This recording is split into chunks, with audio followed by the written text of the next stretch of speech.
আসসালামু আলাইকুম। আমি Raihana Ferdous BD education today YouTube চ্যানেলে আপনাদের সকলকে স্বাগতম জানাচ্ছি। এই চ্যানেলের মাধ্যমে আপনারা খুব সহজেই শিখতে পারবেন ইংরেজি গ্রামার, গণিতের বিভিন্ন কৌশল, সাধারণ জ্ঞান বিষয়াবলী আর এছাড়াও প্রথম শ্রেণী থেকে দ্বাদশ শ্রেণী পর্যন্ত একাডেমিক বিভিন্ন বিষয়ের উপর খুব সহজ এবং গুরুত্বপূর্ণ ক্লাসসমূহ। আর এছাড়াও আমরা আপনাদের জন্য দিয়ে থাকি বিভিন্ন শিক্ষামূলক টিপস।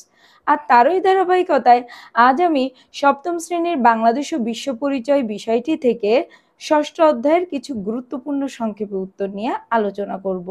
আর আমরা সকলেই জানি যে বর্তমান যে চলতি বছরটি অর্থাৎ 2025 সালে কিন্তু আমাদের সিলেবাসটি সংস্করণ হয়েছে এবং এখানে প্রত্যেকটি সাবজেক্টে সৃজনশীল প্রশ্নের পাশাপাশি বহু নির্বাচনের সাথে সাথে কিছু সংক্ষেপে উত্তরও আমাদেরকে কিন্তু পরীক্ষার খাতায় প্রস্তুতি নিয়ে যেতে হয়।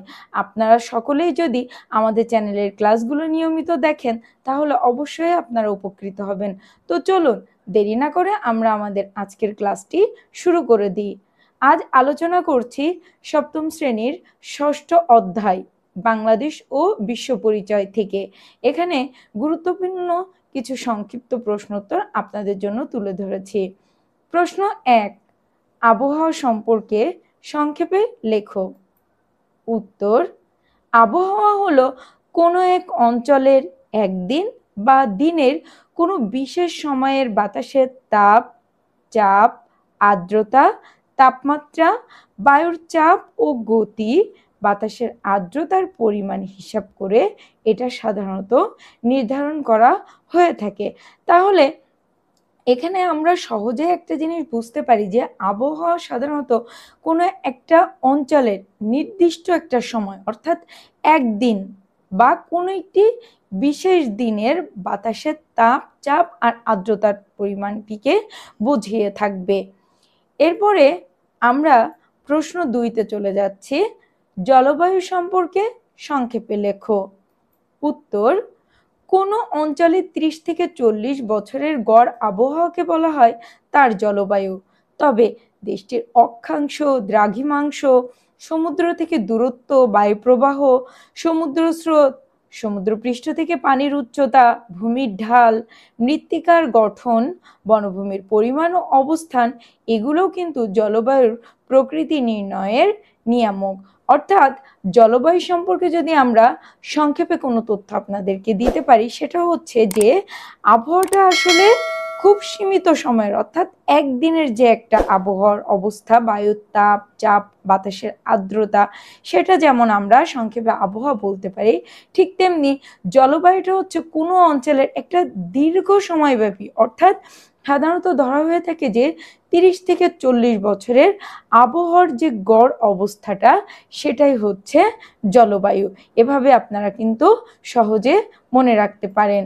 এরপরে চলে যাচ্ছি প্রশ্ন 3, বাংলাদেশের জলবায়ু কেমন? উত্তর, আমাদের বাংলাদেশ ক্রান্তীয় অঞ্চলে অবস্থিত হয় এখানকার জলবায়ু ক্রান্তীয় মৌসুমী জলবায়ু নামে পরিচিত।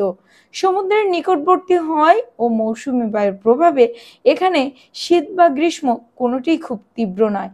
আর সে কারণেই আমাদের বাংলাদেশের জলবায়ুকে বলা হয় সমভাবাপন্ন।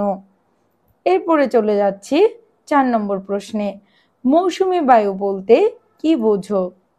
উত্তর, বর্ষাকালে বাংলাদেশে বঙ্গোপসাগর হতে জলীয় বাষ্পপূর্ণ দক্ষিণ পশ্চিম মৌসুমী বায়ু প্রবাহিত হয়। একে গ্রীষ্মের মৌসুমী বায়ু বলা হয়। আর এই মৌসুমী বায়ুর প্রভাবে বাংলাদেশে প্রচুর বৃষ্টিপাত হয়। এরপর আমরা চলে যাচ্ছি প্রশ্ন 5-এ। সমুদ্র তীরবর্তী দেশগুলো ডুবে যাবে কেন? সংক্ষেপে লেখো। উত্তর, বৈশ্বিক উষ্ণায়নের ফলে মেরু অঞ্চলের বরফ অস্বাভাবিকভাবে গলে যাচ্ছে।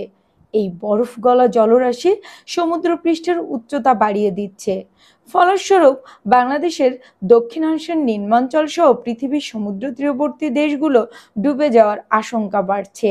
এখানে আপনাদের জন্য একটি তথ্য দিয়ে রাখি, আসলে বিজ্ঞানীরা তো প্রতিনিয়ত গবেষণা করতে থাকে যে হারে আসলে পৃথিবীর যে বৈশ্বিক যে তাপমাত্রাটা যে হারে বৃদ্ধি পাচ্ছে এবং আমরা জানি যে আমাদের যে দক্ষিণ অঞ্চলের অর্থাৎ দক্ষিণ মেরুর যে বরফগুলো যে হারে গলা শুরু করেছে, তাতে করে বিজ্ঞানীরা আশঙ্কা করছেন যে 2025 সালের মধ্যে হয়তোবা সমুদ্র তীরবর্তী অনেক এলাকা পানির তলে চলে যাবে, অর্থাৎ সমুদ্র তীরবর্তী যে এলাকাগুলো বিশেষ করে সেগুলো নিম্ন অঞ্চলগুলো প্লাবিত হতে পারে। তো আমাদের আজকের ক্লাসটি এ পর্যন্তই। আপনারা ক্লাসগুলো খুব সুন্দরভাবে দেখবেন এবং যে প্রশ্ন উত্তরগুলো আজকে আপনাদের জন্য দিয়েছি এগুলো অবশ্যই আপনারা খাতায় তুলে নিতে ভুলবেন না, এবং আপনাদের যদি কোনো পরামর্শ থাকে সেটা আপনারা কমেন্ট বক্সে জানিয়ে দিবেন। ধারাবাহিকভাবে পরবর্তী ক্লাসগুলো দেখারও আমন্ত্রণ রইল। আজ এ পর্যন্তই। সকলকে ধন্যবাদ।